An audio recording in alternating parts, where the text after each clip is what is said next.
Khadija. Khadija was the first wife of Prophet Muhammad, peace be upon him, and remained his only wife for 25 years until her death. She was a wealthy and successful businesswoman in Mecca, running a trade business along major caravan routes. Her business focused on high-value items such as spices, textiles, and other luxury goods. She often hired men to conduct trade on her behalf, sending caravans to places like Syria and Yemen. Her most notable business partnership was with Prophet Muhammad, and their marriage began after Khadija was impressed by his honesty and reliability in trade. At the time of their marriage, Khadija was around 40 years old, and the Prophet was around 25. She was also the first person to believe in his prophethood. Together, they had 6 children, 2 sons and 4 daughters. Suda. After Khadija's death, the Prophet, peace be upon him, married Suda. Suda and her first husband were among the first people to accept Islam. Her husband died while they were away from home, leaving her a poor widow. Prophet Muhammad asked Suda's parents for permission to marry her, and they agreed but told him to ask Suda herself. Suda had the special honor of moving twice for Islam, first to Abyssinia and then to Medina. She was the first widow the Prophet married and was known for being kind, generous, and cheerful. Aisha. Aisha was the daughter of Abu Bakr, the Prophet's closest companion and the first caliph of Islam. Known for her intelligence and strong personality, Aisha played a significant role in early Islamic history and was highly respected for her knowledge. Raised in a family that accepted Islam early on, she married the Prophet and was the one and only wife who was not previously married. Aisha became a key figure in preserving and teaching Islam, especially after the Prophet's passing. She's known to have narrated over 2,000 hadiths, covering matters related to faith, daily life, and social conduct. She was with the Prophet during many significant events, including when he received revelations from Allah. It was in her home, in her arms, that the Prophet passed away. Hafsa. Hafsa was the 4th wife of Prophet Muhammad, peace be upon him, and the daughter of Umar ibn al-Khattab, one of the Prophet's closest companions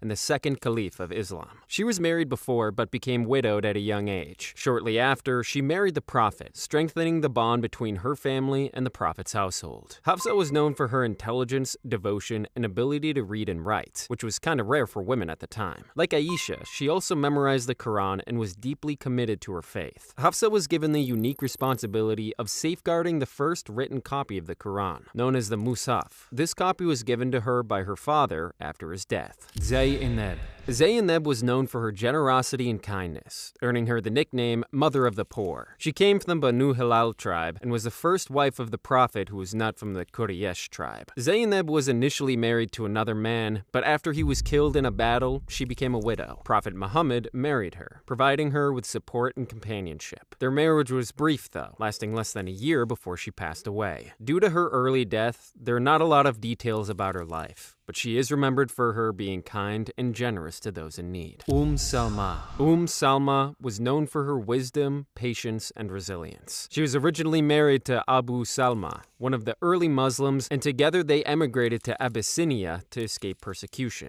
Later, they also migrated to Medina. During this journey, Salma endured the hardship of being separated from her husband. After Abu Salma was injured in the Battle of Uhud and later passed away, Salma was left as a widow with children. She made a duha, asking Allah for comfort in her loss and for something good to come after it, which led to the Prophet Muhammad proposing to her. As his wife, Salma became a respected narrator of hadith, with more than 300 narrations attributed to her, many offering guidance to women. Juwayriya. Juwayriya was the daughter of the chief of the Banu Mustalek tribe. She encountered Prophet Muhammad, peace be upon him, after being captured during a campaign against her tribe, which had initially opposed the Muslims. Following her capture, Juwayriya approached the Prophet, seeking help to secure her freedom. The Prophet offered to marry her, and she agreed. Their marriage had a positive impact on relations between the Muslims and her tribe. Many of the Prophet's companions, out of respect for her new status as his wife, freed their captives from the Banu Mustalek. This gesture helped create a bond between her tribe and the Muslim community, which ultimately led to her tribe's acceptance of Islam. Zaynab binti Jaysh. Zaynab, a noblewoman from the Quraysh originally, was married to Zayd, the Prophet's freed slave and adopted son, in a marriage encouraged by the Prophet to challenge pre-Islamic traditions about social status and family background, showing that all believers are equal before Allah. Despite the Prophet's encouragement, Zaynab and Zayd's marriage faced challenges, and they eventually divorced. Following the divorce, the Prophet received a command from Allah to marry Zaynab, which was revealed in the Quran, Surah Al-Ahzab 33-37.